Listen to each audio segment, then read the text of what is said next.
అంటే నమస్తే రవి గారు. ధరణి ప్లేస్లో ఏంటి కాంగ్రెస్ ప్రభుత్వం ఇంత సడన్గా భూ భారతి చట్టాన్ని తీసుకురావడానికి గల కారణాలు ఏంటి? ఎలాంటి లోపాలు జరిగాయి? ఎలాంటి లోపాలను మీరు చూశారు? ప్రభుత్వం అధికారంలో ఉన్నారు కాబట్టి ఎలాంటి లోపాలను చూశారు? ధరణిలో ఉన్నటువంటి లోపాలు ఏంటి? ధరణి వల్ల ఎవరికి నష్టం కలిగించింది? ఒక పక్క బీఆర్ఎస్ నాయకులు చెప్తున్నారు ధరణి వల్ల అంటే ఎటువంటి అన్యాక్రాంతం అవ్వకుండా భూమిని మేము కాపాడగలిగాము, ధరణి వల్ల చాలామందికి లబ్ధి చేకూర్చింది. ఇంతకుముందు రామూర్తి గారు చెప్పినట్లు 1,40,00,000 పై చిలుకు ఉన్నటువంటి భూమిని స్థిరీకరించగలిగాము, ఒక రక్షణ కవచంగా ధరణి ఉంది అని చెప్పేసి రామూర్తి గారు చెప్తున్నారు. ఎలా స్పందిస్తారు శ్రీనివాస్ గారు? రవి గారు నమస్తే అండి. నమస్తే. డిబేట్ లో పాల్గొంటున్నటువంటి మిత్రులకి, మన స్వతంత్ర టీవీ ప్రేక్షకులకి, ఈ ప్రజలకి అందరూ కూడా హృదయపూర్వక నమస్కారాలు తెలియజేస్తాను. రవి గారు, ధరణి మంచిదైతే, ధరణి చేసిన వాళ్ళు గొప్పలు అయితే, దాంట్లో నిజంగానే అంత పకడ్బందీ రూల్స్ కానీ రెగ్యులేషన్స్ కానీ అంత చట్టం పకడ్బందీగా ఉండే అంత గ్యారంటీ ఉంటే, మరి ఇదేంది మన అసెంబ్లీలో చర్చ జరుగుతున్నప్పుడు నిజంగా దాని బలం ఏంది, దాని తప్పులేంది, దాని ఒప్పులేంది, దాని వలన ఉపయోగాలు ఏంది అని చర్చిస్తామని చెప్తున్నాం కదా. ఎందుకు ఉంటలేరు, ఎందుకు మాట్లాడతలేరు? నిజంగా మేము చేసినది ఇంత గొప్ప కార్యము, దీని వలన మీరు చేస్తున్న భూభారతి చట్టము, మీరు చేస్తున్న తప్పులు ఇట్లుంటాయి, మేము ఇంత పటిష్టంగా చేసినామని చర్చ చేయలే కదా రవి గారు.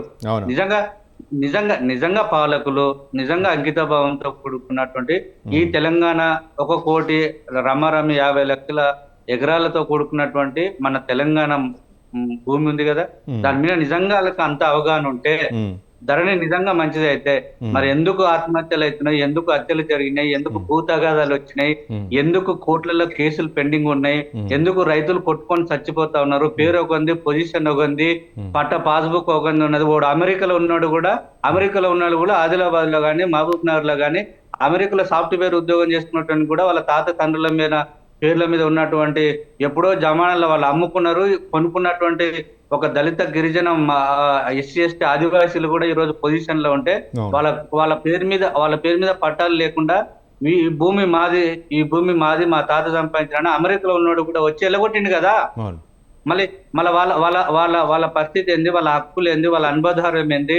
వాళ్ళు పొజిషన్ లో ఉంటుంటే కూడా భూమి మాది కాదా అని కొట్టాడుకొని ఆత్మహత్యలు చేసుకున్నటువంటి రైతులు, అట్లాంటి వేలాది లక్షలాది కాంప్లైంట్స్ ఫిర్యాదులు మాకు వచ్చినాయి కదా. మరి ధరణి అంత పటిష్టంగా ఉంటాయి. మేమే చెప్తున్నాం, మేము మా మహబూబ్ నగర్ జిల్లాలో నాగర్ కర్నూల్ డిస్ట్రిక్ట్ లలో ఇప్పుడు మాకు అక్కడ ఇచ్చినటువంటి దళితులకు ఇచ్చినటువంటి మా ఊర్లో జరిగినటువంటి సంఘటన చెప్తున్నా, ఎస్సీ ఎస్టీలకు ఆ ఊరికి సంబంధించినటువంటి ఇనాం భూములు గాని, గైరాన్ భూములు గాని, ప్రభుత్వ భూములు, మా ఇందిరమ్మ గవర్నమెంట్ ఇచ్చినటువంటి భూములు ఉన్నాయి కదా.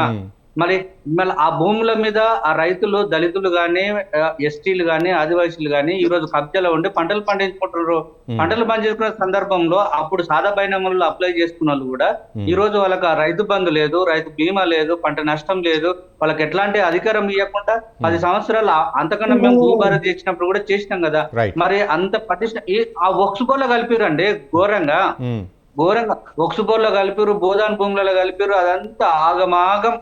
అసలు ధరణి ఇంకా ఈ రోజు మా ముఖ్యమంత్రి గారు చాలా స్పష్టంగా తెలంగాణ ప్రజలకు లైవ్ లో చెప్పినారు, ఇది చాలా ప్రైవేట్ వ్యక్తులకి వాళ్ళకి సంబంధించినటువంటి ఒక శ్రీధర్ రాజు అనేటువంటి వ్యక్తి, అది ప్రైవేట్ కంపెనీ లిమిటెడ్ గా ఉన్నటువంటి కంపెనీలకు విదేశాలలో పనిచేస్తున్నటువంటి సింగపూర్ కు సంబంధించినటువంటి, అమెరికాకు సంబంధించినటువంటి, వేరే దేశాలకు సంబంధించినటువంటి కంపెనీలకు ఈ తెలంగాణకు సంబంధించిన భూములను ఒక వెబ్సైట్ క్రియేట్ చేసి ధరణి మొత్తం భూమిని ఎందుకు అప్పచెప్పారు, దాని మీద మాట్లాడమని చెప్తుంటే ఎందుకు గందరగోళం చేస్తారు, ఎందుకు స్పీకర్ మీదకి పోతున్నారు, ఎందుకు పేపర్లు ఇసిరేస్తారు? వాళ్ళకి నిజంగా దాని మీద ఆర్గ్యుమెంట్ చేస్తే, వాళ్ళు చేసిన చట్టం నిజంగా పక్కడబంది ఉంది అని అంటే దాని మీద ఒప్పించగలగాలి కదా, ప్రజలను ఒప్పించాలి, అక్కడ ఉన్నటువంటి మంత్రులను ఒప్పించగలగాలి.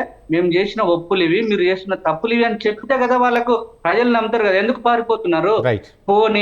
పోనీ అట్లా కూడా మేము చెప్తా ఉన్నాం.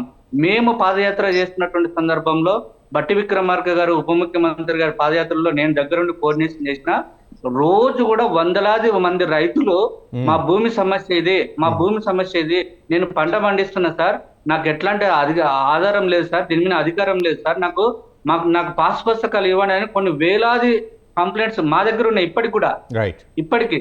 అంటే ఆయనకు రైతు బంధు రావడం లేదు. వాటన్నిటిని పరిష్కరించడం కోసం ఈ భూభారతి చట్టాన్ని తీసుకొచ్చారు.